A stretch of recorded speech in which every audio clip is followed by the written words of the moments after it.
right, welcome back to Web3 Whispers, where we talk to the gigabrains and anons that power Web3. I'm Matthias with my co-host Steve.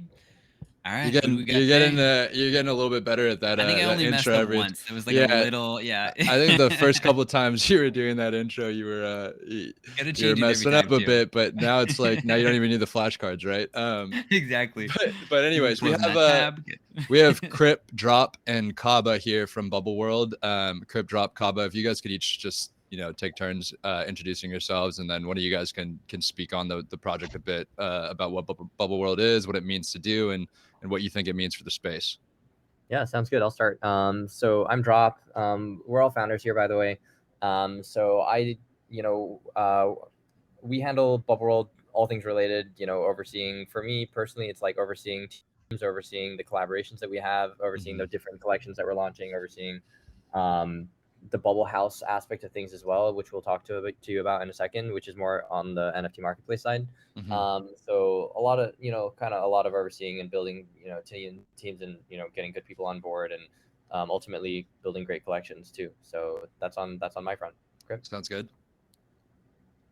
Crip, you wanna take it on who you are? Yeah. So I would say I handle mainly kind of the Discord and the community side, as well as kind of aligning some of the already native Web3 projects and communities along with Bubble World, and then just any overlap in between. Awesome. We Thanks for that. And Kaba? Yeah, I say, kind of a little bit of everything, from production projects to, overseeing, I guess, some of the collabs and partnership side of things too. And yeah, I kind of touched on a little bit of every component of what goes into Bubble. Awesome. Cool. Thank you guys. I really like this. Is like the part where in class they're like, "All right, everybody, stand up and tell a little bit about yourself." It's always weird, right? Yeah, like, we're I've just never doing little gotten used to that. icebreakers. Yeah. Like, I'm me. What is one thing you enjoy doing and one thing that you hate doing most? Yeah, no, we're not gonna make you guys do that. Exactly. Like we're break thinking the about ice. the project. We're thinking about the project all day long, and then it's like, wait, what do you mean? There's, you know what I mean? Yeah, there's an outside world. I have a self, and I am the project, and the project is I me. enjoy doing things. Yeah. Yeah. You just forget about all those Okay. things once you get into Web3. Yeah, you just fully form to your pseudonymous self. But Basically yeah, I mean, androids. if you guys could give us like the big general outlook on, Bubble World, like what the inspiration was for creating it, what it has done so far, what the project is, and kind of, so I mean, easier way to think about that is this is kind of past, present, and future. Like, what has the project done so far? How is it inspired? What is it doing now? And what does it aim to be? That'd be great. Yeah, absolutely. So Bubble World, it's a premium content collective through which you're launching a lot of premium collections on the Bubble House marketplace. Just to give you a little bit of overview on the Bubble House marketplace before I kind of talk a little bit more about Bubble World and summarize it, is the Bubble House marketplace. The thesis behind it is to make it a lot easier for the mainstream world to be able to access what the Web3 space through easing a lot of frictions that currently exist in that space. So frictions like right now having to sign up to MetaMask, buy crypto, connect your MetaMask account. So that's on the collector side. On Bubble House, you just sign up for an account, you have a crypto wallet, and you can buy with credit card or crypto. So for a new user, super easy because you just sign up and you pay with credit card and you have your first NFT, then you slowly peel back the layers. So frictions like creator side, you don't have to hire blockchain dev or like embed minting functionalities because the minting can happen directly on the platform, and essentially you can manage your whitelisting and gifting directly on the platform and directly mint there, so that your website can focus more on the content itself, and you can use like a WordPress or Squarespace, and on the and that makes it a lot less expensive and brings a lot more projects. More projects means more collectors. So that's Bubble House. Would you say that it's accurate to describe Bubble House as like the bridge from Web 2 to Web 3? Yeah, absolutely. And making a lot, making a lot easier to be able to onboard the millions of people that we want to be in the space into this space. Because right now, there's too much friction, and OpenSea at the end of the day has roughly 500,000 wallets, and a lot of them are duplicates. So we don't. Yeah, I think we all feel the same way that like that the space isn't getting as many people as we want. In terms of like growth. We want to reach like. I mean, Instagram blew up real quick, right, over a period of years. Right, and we want the same thing to happen to the NFT space. So we're doing what we feel it needs to be done, especially on the platform side with Bubble House, to make that happen. And on the Bubble World side, it's more about the premium content collective. Essentially, really great collections that are launching across PFPs, across athletics to ultimately fashion brands, TikTok creators even. And we're essentially launching a founders pass that gives you allow list access into all those great collections. And how many founders passes will there be? Roughly, it's going to be 10,000 for the founders pass, and then there's going to be 300 executive passes, which get slightly premium benefits, and one is supreme pass, which is going to be auctioned off, and that one essentially gets you 1% of the mint revenue of every single Bubble World collection. Wow, which is huge. I mean, that's like insane. Yeah. When are you guys doing that? That'll be the last one. So the mints will happen in a staggered fashion. So first the founders pass mint, and then the exec founders pass mint, and then the supreme one. The exec is going to be full whitelist as well. The main founders pass is also going to be mostly full whitelist. So like 80% whitelist probably, and then maybe 10% public sale, and then 10% treasury. So it's mostly going to be whitelist, and then the exec is completely full whitelist. And one thing sorry, go ahead, Matthias. Oh, I was just going to say the whitelist, I think that's a great idea, doing just like a full whitelist. I mean, that's what we did at Shogun War, and just you can kind of just curate it a little bit more. You can always, parse over addresses, make sure everything's, there's not somebody like botting 900, whitelist spots for themselves. Exactly.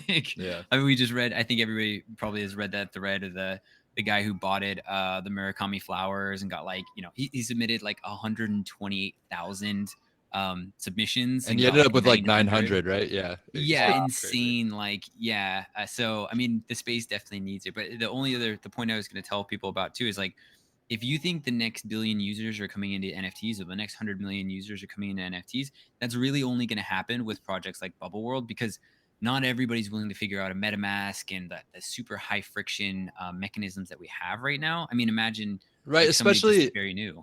I mean, I feel like a piece of that too is like the education aspect, right? Like Web3 is obviously not a part of like the common curriculum for a lot of people. And a lot of people that have kind of already, gotten past their education phase, they don't really have a lot of opportunities to educate themselves on the space. And so like there's added friction there. And so those people that aren't super familiar with the space, aren't on Web3 Twitter, aren't in Discords and whatnot, that friction is enough to just stop them from coming into the space, period. Whereas like for people like us that, maybe knew a little bit about Web3, we're really interested in it, invested in it. Like we were willing to put down the time, like an hour of time, to figure out how to get into this space, how to get into these Discords, set up a MetaMask wallet and whatnot. But for a lot of people, that friction is too much, and it keeps them away. And who knows how long it'll keep them away from the space. Yeah. So it's good that someone's coming in and kind of building this bridge, so it's easy to walk on. Yeah, no, absolutely. Yeah, I think that's the main value prop. 100%. That a lot of these people too will probably just follow their favorite artist. They have a TikTok content creator that they really love, and now it's super easy to follow them onto something where they can get a little bit closer to them, and they get, curated content, or they get stuff that not everybody else is getting.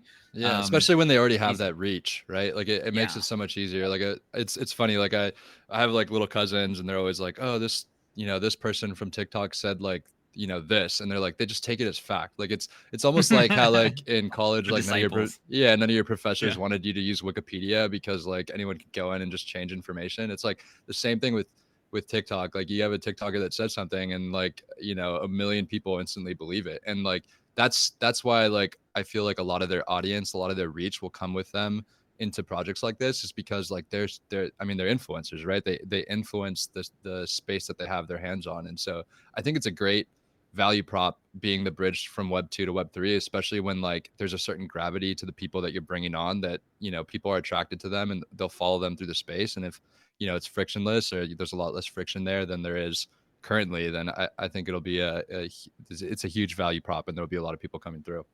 And the other aspect that I'd also add on top of that is that, the nice thing about having the marketplace is that we can build in utilities, build in features to help unlock new utilities. So I think you touched on this a bit, but like token gated content, right? So like a TikTok creator can come in, and we can build in a feature. We've already built in a feature that essentially makes them, lets them create TikToks and exclusive images and videos that they can upload that only the NFT pass holders can access and be able to see, right? And that's not something that other platforms have, for example. But the nice thing about, being able to work with both the content and the platform is that, when you think of a great idea for utility to be unlocked and it makes sense across other creators too, you can just build that directly in as a feature too. No, that's awesome. Yeah. And one thing I noticed just from Twitter is that the Bubble World Twitter account has no post currently. So is there an aspect of stealth that's going on? Like, are you guys trying to build the foundation first before you deliver? Like what is the what's are the we plan? early? Yeah. Yeah. If you're listening to this, you're early. Yeah. Yeah. I mean, so the first tweet is coming out this Thursday. So lots. There's actually a lot lined up for this Thursday, and the public marketing will ramp up a little bit more starting then. Great. So the podcast is well timed then. Yeah, absolutely. That's a good time. Yeah. Awesome. That's good to hear.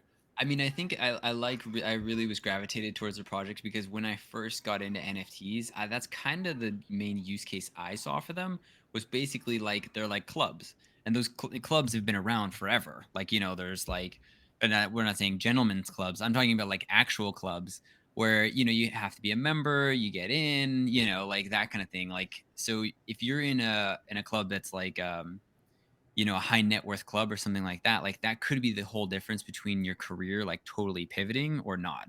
You know, that I mean, that's how it's been historically. Agreed. And then I think the additional benefit above a club here is that it's an investment in a past too, right? It's not Right. just like a club membership is often just like money burned every month or however, you know, that annual thing is structured. But here it's like you can even make money on investing in a community, which is even better.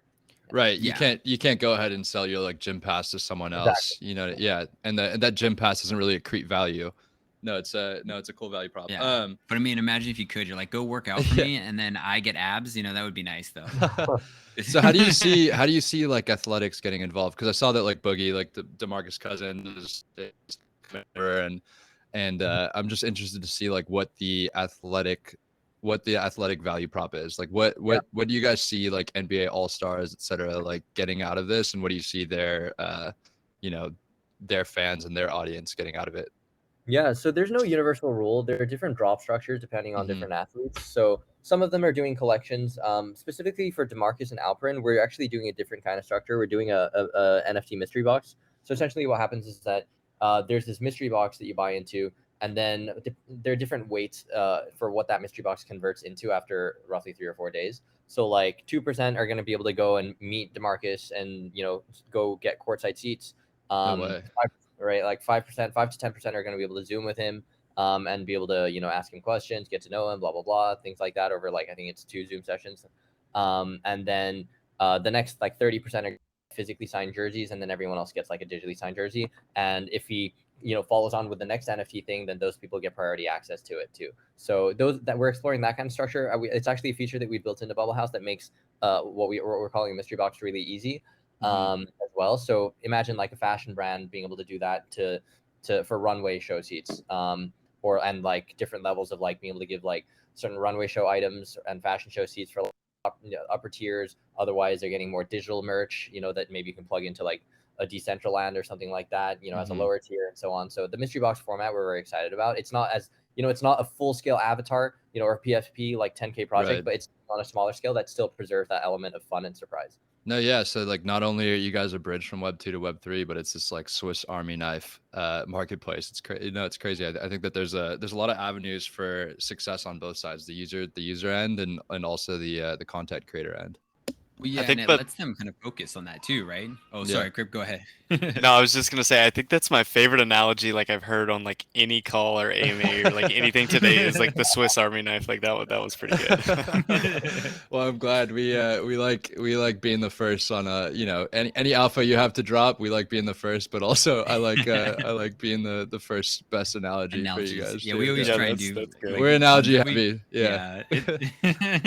do that all the time. But so then you could even. I'm curious, like on if you got a Zoom call, like if I got a Zoom call with one of these guys, I would be super weird. So I would probably just sell that. But you could basically sell those different, you know, features or whatever, right? You wouldn't have to get rid of the NFT, or would you have to sell the NFT with that as well?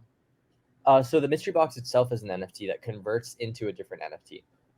So it's like an airdrop then for Yeah, like you a pass could- holder. Yeah, if you think that's how an avatar works in a way. I mean, if you think about it, like the placeholder, Yeah. right? Pre-reveal, that's what it is. So essentially, Mhm. functions in a similar way. But this time, I mean, normally with an avatar drop, like you have, it's like it's an equal chance of getting everything. But in this Right. case, it's a weighted version. So you know, you're going to get a higher chance of getting, you know, the tiers with the larger percentages and a lower chance of getting the tiers with higher percentages. And the creator, when making the mystery box, can essentially specify, you know, what those percentages are and what the total number of editions they want to sell is, and then it converts according to the weights. No, I like that because normally when you think about PFPs, like you're thinking about rarity, right? Like if you are top 1%, obviously there's more value there than something else. But this is kind of like you know, it's not necessarily rarity in terms of value, but like, not to use the cliche, but like one man's trash is another man's treasure, right? So like you could talk about rarity with the mystery box, but like someone might be more stoked to get a PFP than to get like a Zoom call with DeMarcus Cousins. You know what I mean? Yeah, absolutely. And it also Yeah. allows it to like expand like what kind of creators can get into the space in a more easy way, where a mystery box is a much lower barrier to entry for like a creator than like a full-fledged like PFP collection with a roadmap and utilities. Like this is like a fun way that, a creator can try out the NFT space, and that's what we want at the end of the day, these stepping stones, so that people can ease their transition in. Yeah, no, Yeah, I mean, it's a that's genius great. way. 'Cause that's what I was gonna say. Like all these, it sounds like there's different kind of templates or channels that are well worn. They're already, they don't.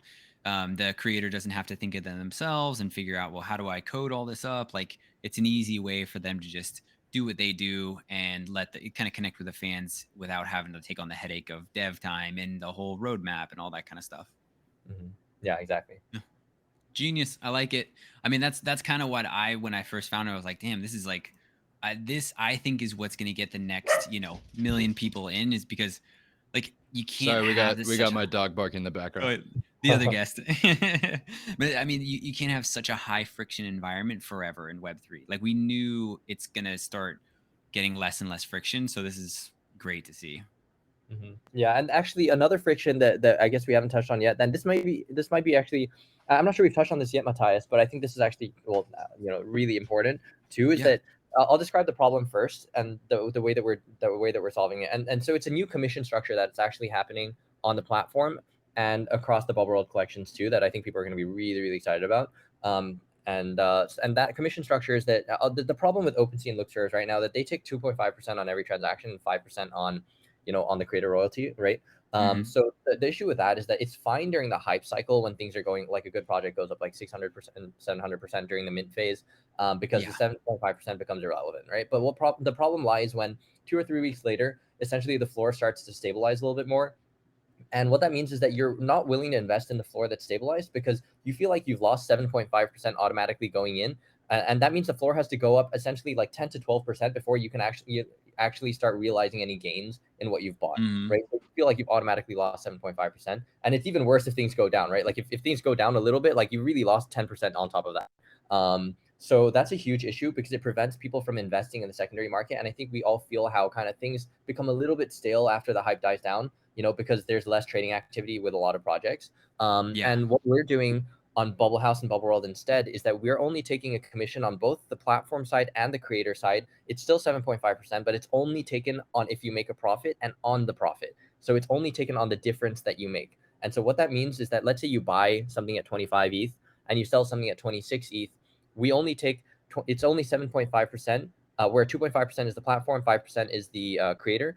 So 7.5% on that one ETH that you made, and you're keeping 92.5% of the one ETH. And what that means is that if you buy something, it can go up any amount. It can go up 0.1 ETH, and you've still made money because it's only 7.5% of that 0.1 at that point. And and there's also downside protection, which means that if things go downward, so if you buy at 25, you sell at 24, you actually only lose one ETH, and there's no creator royalty, that's or platform fee that's taken.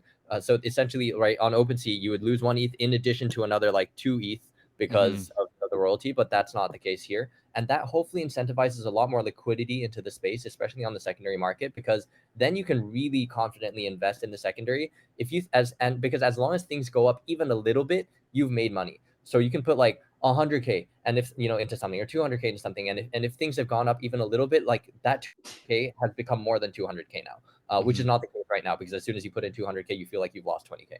No, So that's awesome. I mean, I feel like I like the way you guys are thinking, right? Like you think about the problem, you have a problem that you want to solve, you create the solution through your project, and then you execute. Like that's a great way of doing things. And I think, not only are you trying to make entrance into Web3 frictionless, which is helpful to everyone, but you're also making the marketplace frictionless in a sense, because there is a lot of disincentive to selling, especially when something's gone down, just because you're taking that loss, but you're also taking that additional royalty charge on top. So it's great that you guys are really just charging on the gains. And I think that's definitely going to be something that makes sales and volume much less full of friction.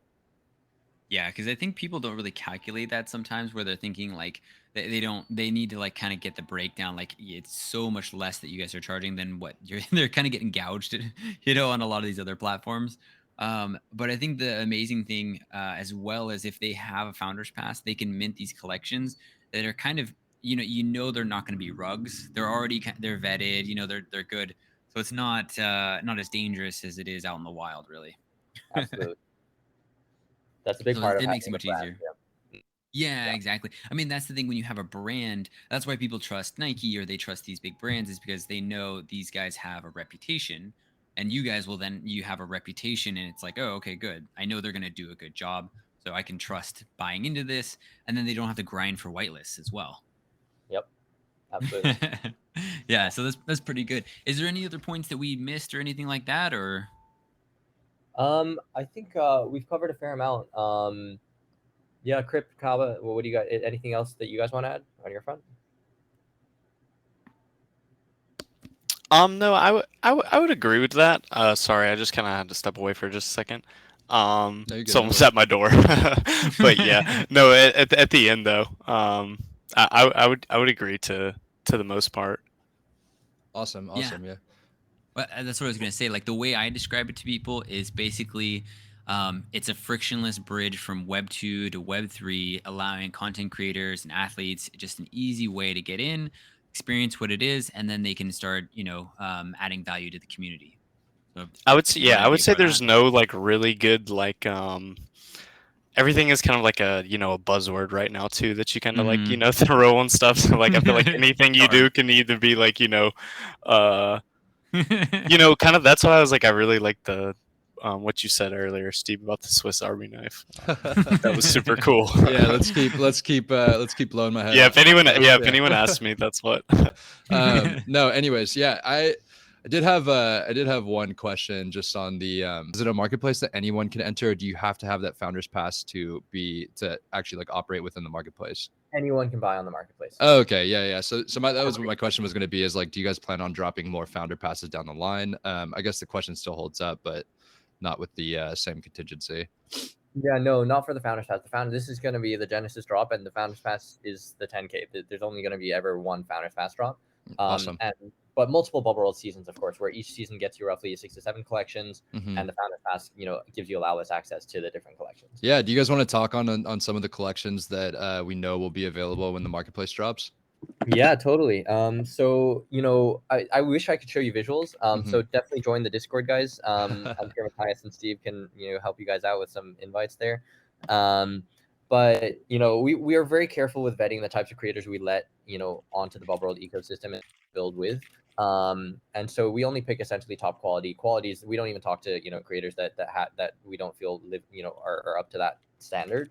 And then after that we really work with them. If they feel like they really understand Web3 and then they'd be valuable members of the team as creators and also as team members, then we continue along the process. And even if they, if it looks great through the creative process, then we continue ultimately and release it to the, more publicly. But, we have great collections called, for example, the Seraphim are wonderful. The story behind that one is that there's this parallel universe called the that's filled with dangerous forces, wild magic, and essentially these Seraphim have different powers depending on what sect they're part of.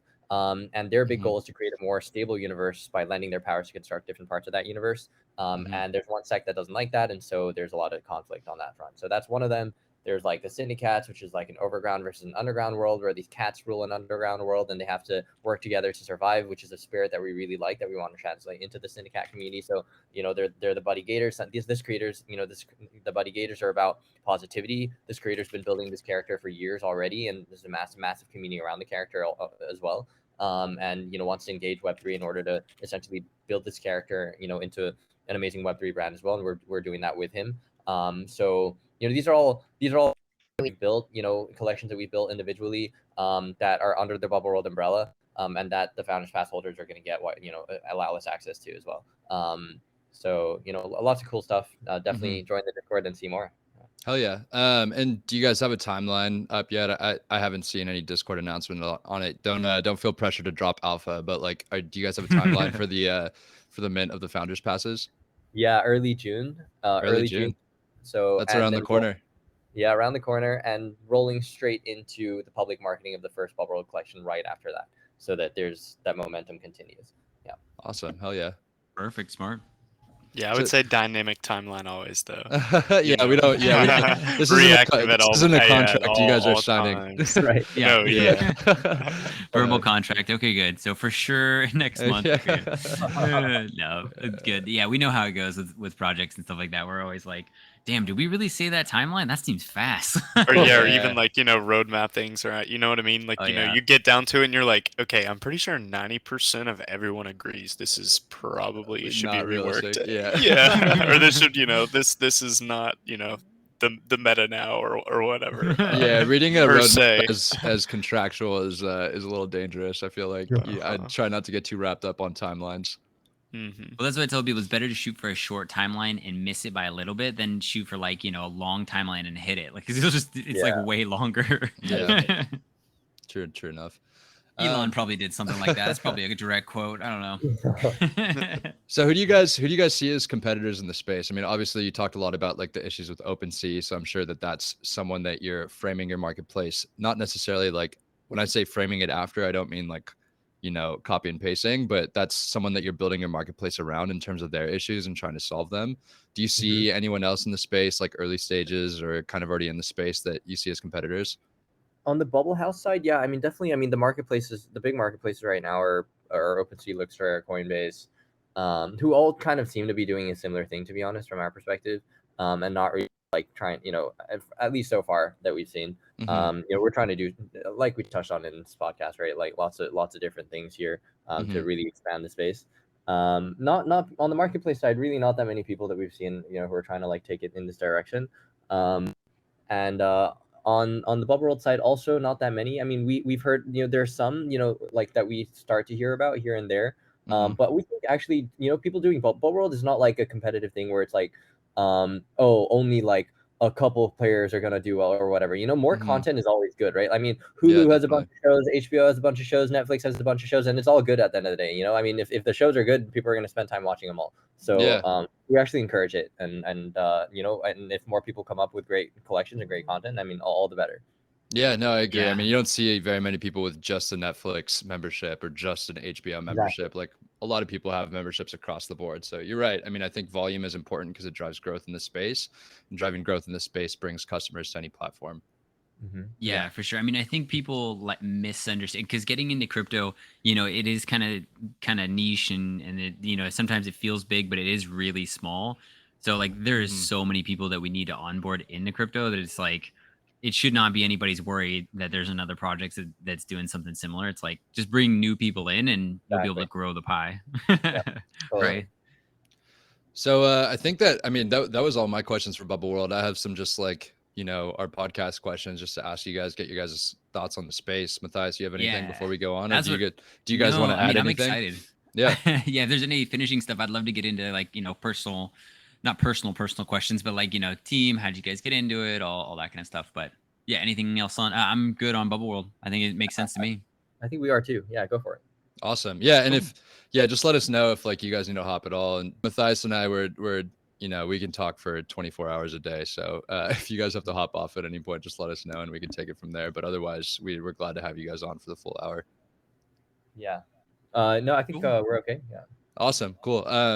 So yeah, I just, Crip, Drop, Kaba, if you guys could all just talk a little bit about like how you got into the space, what are your interests in the space, like specific projects, maybe like what you're excited about growth wise. You don't have to answer all three questions. I don't want this to be an icebreaker exercise, but I just kind of want to get you guys' thoughts and hear a little bit about how you got into the space in the first place. Because realistically, like that's what this podcast is about. It's about getting people in the space, getting people informed, and also like, garnering some excitement about different projects like Bubble World.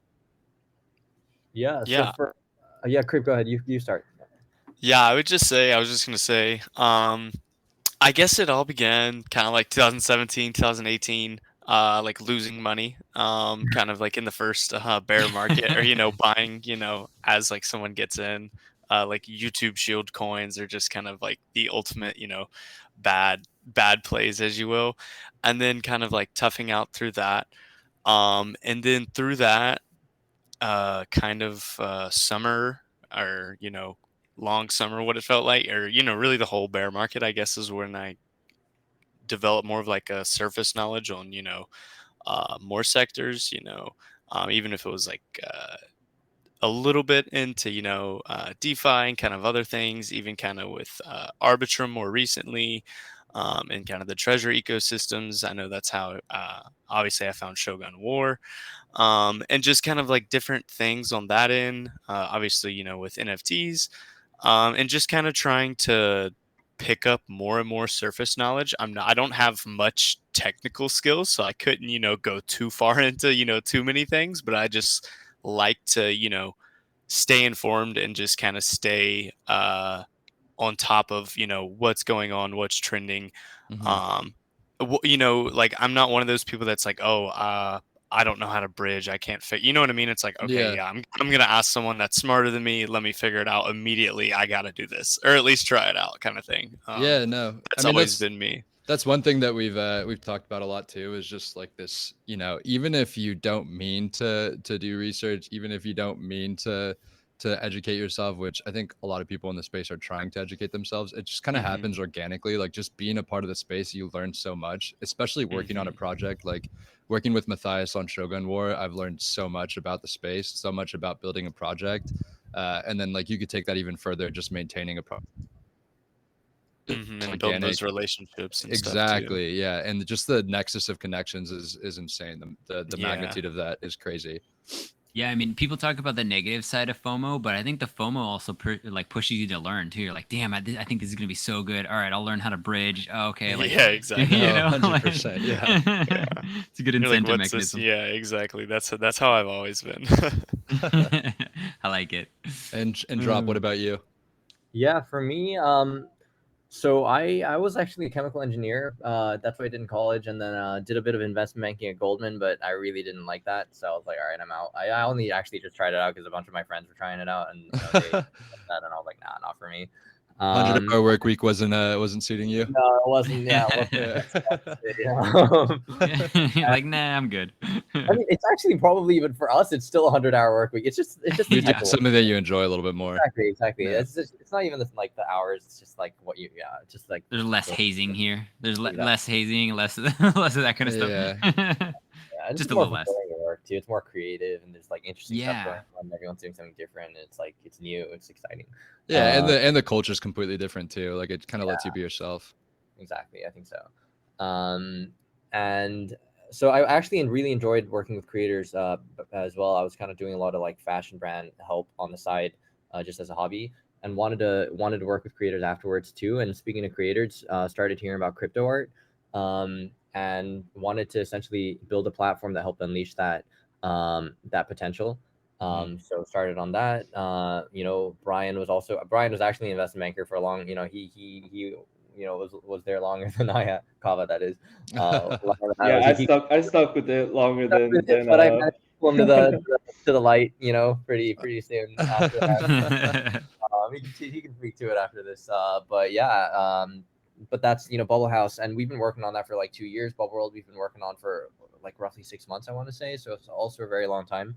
And just meeting people in the space has been really fun as well. That's how we met Crip. That's how we met Wab, Nat as well, Phil, who are all part of the founding team of Bubble World. And yeah. Oh yeah. I mean, I will say that working 100-hour work week is a lot easier when you're doing something that you're passionate about, and a lot easier when you're doing something that you feel like you're constantly learning and you actually enjoy being around the people that you're around. It is much easier, and I could speak to it in a microcosm of the space. I worked for Ernst and Young for 3 years, and then I work in an investment bank now, but as a risk manager, and the hours are not as palatable as it would be doing the same amount of time just strictly in Web3 space. Yeah, 100%. Yeah. Kava, you want to go? Yeah. So yeah, I had a more economics finance background. And like what Drop was saying, I was investment banking right out of college.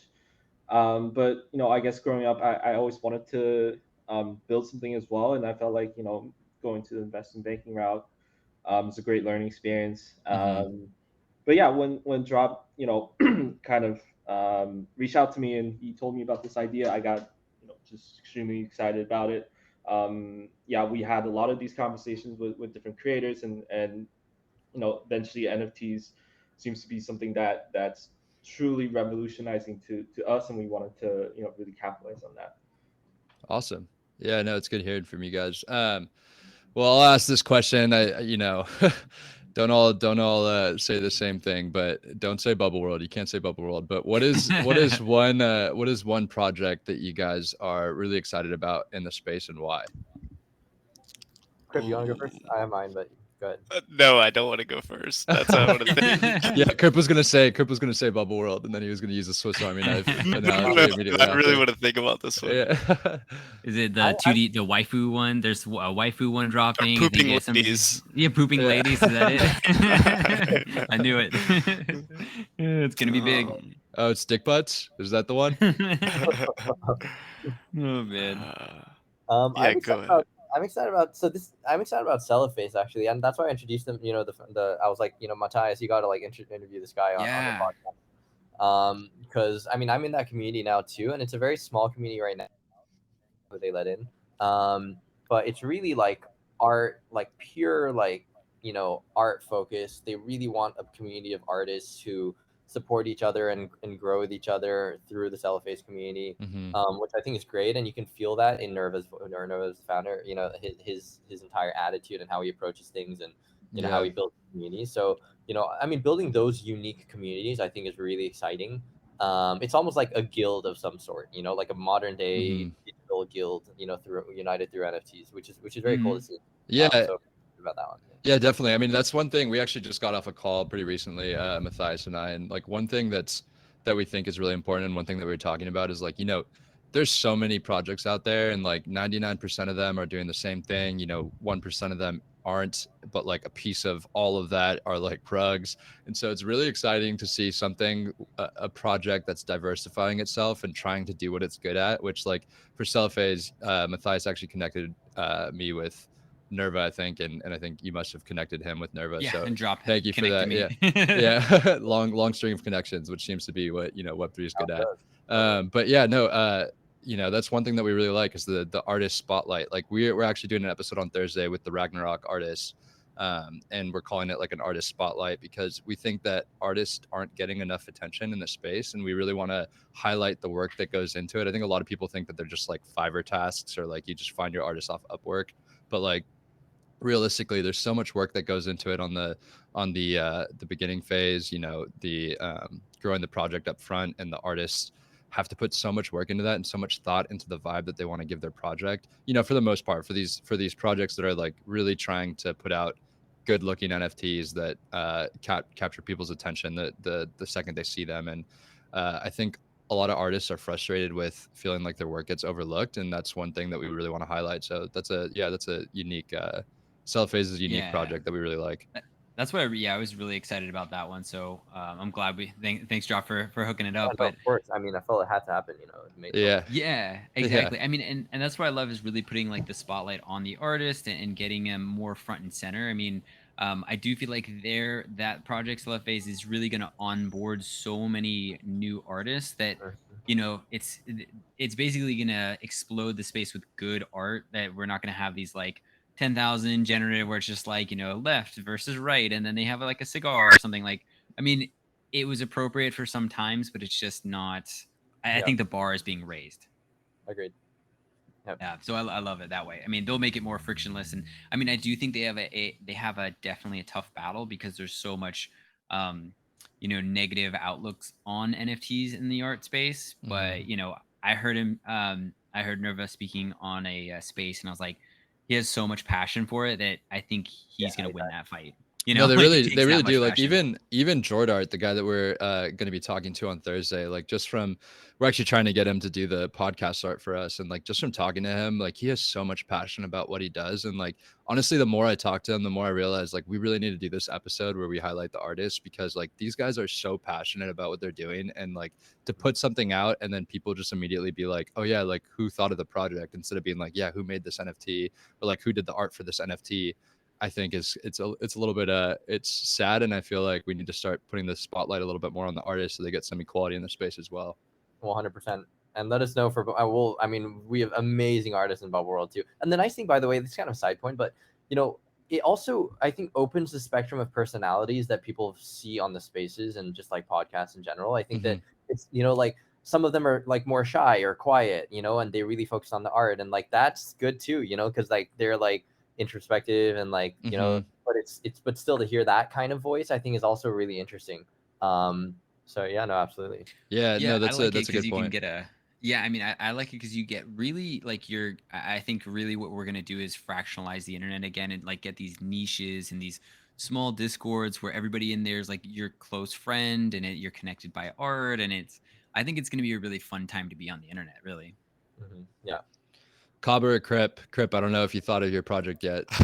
Just mine's kind of a cop out because it's kind of like category focus. I would say like anything, you know, tool analytic kind of education wise, anything that'll, for anyone that we have in the space, you know, to make smarter decisions, you know, so they're not burning themselves or burning holes in you know, their wallets and whatnot. I think it's just going to be so huge, and like there's tons to name, you know, Alpha Sharks.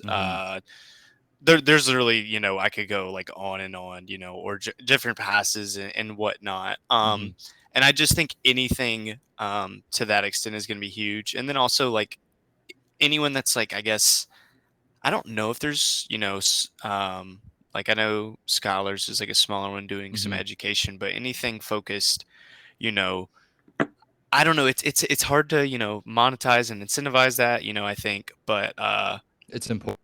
yeah, exactly. I think, you know, um eventually it'll be one of those things where the space just kind of, you know, naturally manually progresses it, you know, like puts it Yeah. on their back kind of thing, and it's like, okay, this is a blue chip because it's doing education Well, or even you know, or just something like like that. even just like extracting that concept. This is something we talked about on the last pod too, actually, with DopeX. But like even just extracting that concept of education and injecting it into your community, even if your project isn't focused on education, like even if that's not the goal or the you know, the stream that's being monetized, is still really important because Yeah. you know, it's almost like a different way of making the entrance into the space, the entrance into your community, just your project, even making that frictionless. Because you know, we're starting to see a lot of these pretty surface level complicated DeFi projects that are starting to do like crypto derivatives like options, or even just like, you know, unlocking liquidity through like NFT loans, etc. Like that is a really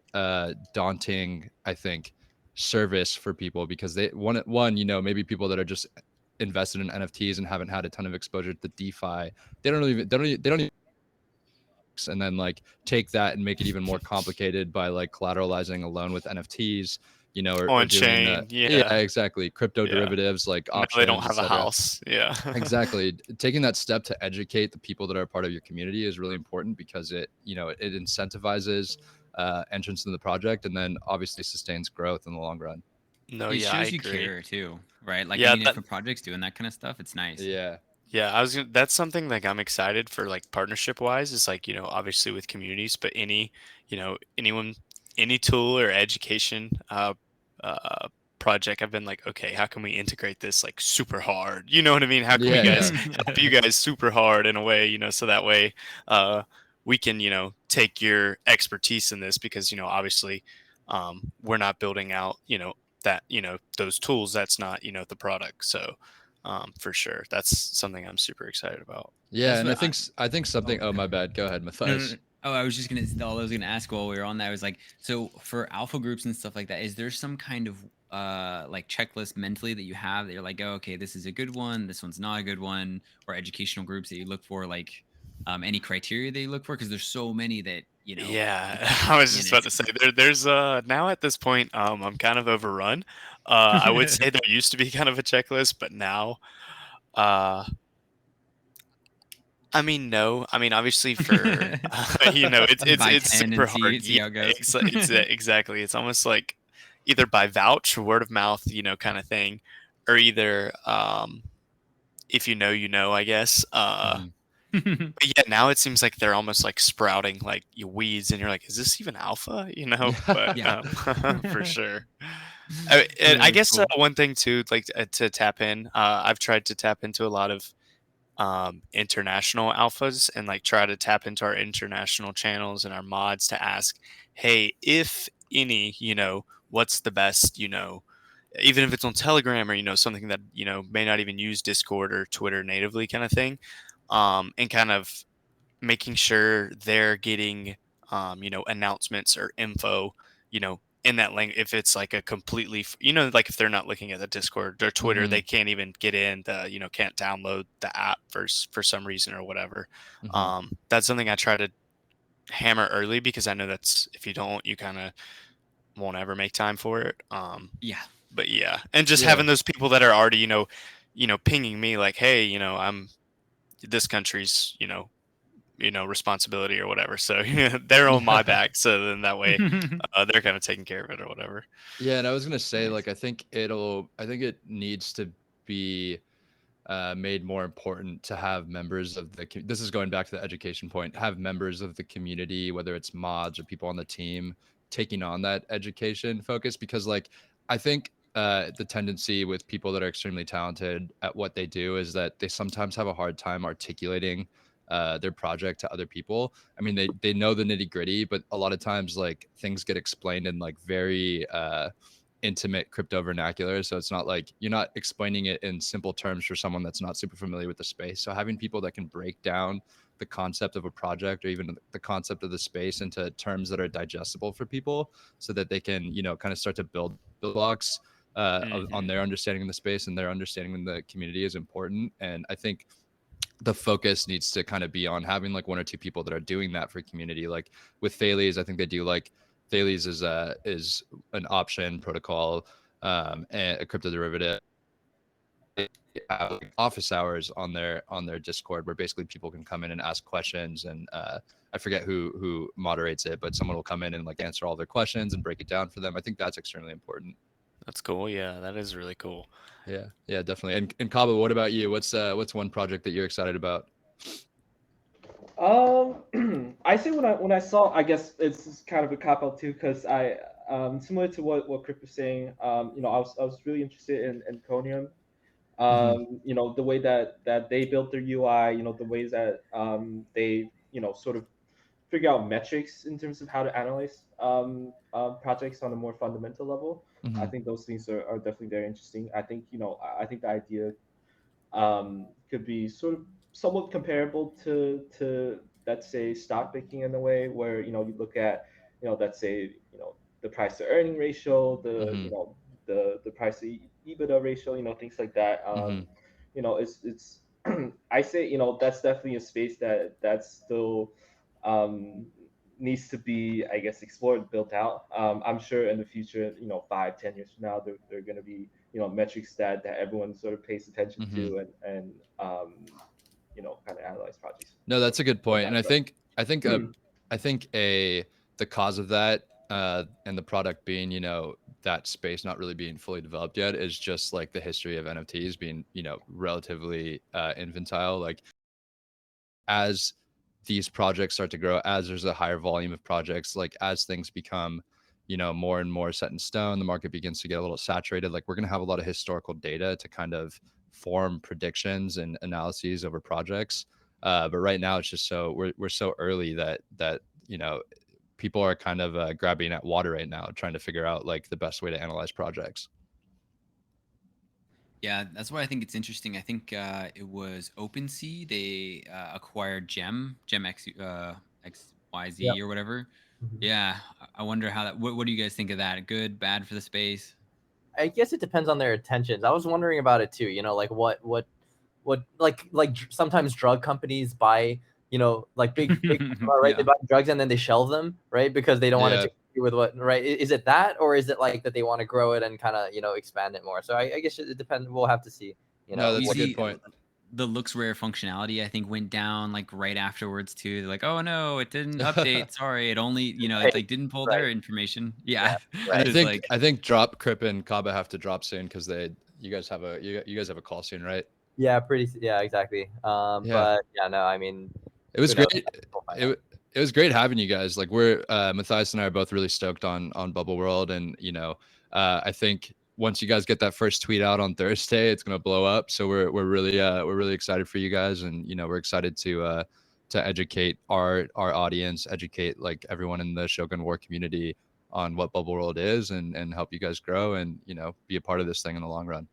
Awesome. And likewise for us, I mean, whenever we see interesting people, we'll be pushing them your way for sure. I mean, we're very excited to see, the information that you guys churn out, all the, in the community, the community that you guys build around Web3 Whispers as well. So thanks, guys. Yeah, it should be tons of fun. Thanks guys for jumping on, and yeah, it's been good. Yeah, and for anyone that's listening, don't forget and don't fade the tweet that we're gonna post after the podcast, because there'll be a whitelist raffle for the Bubble World Founders Pass.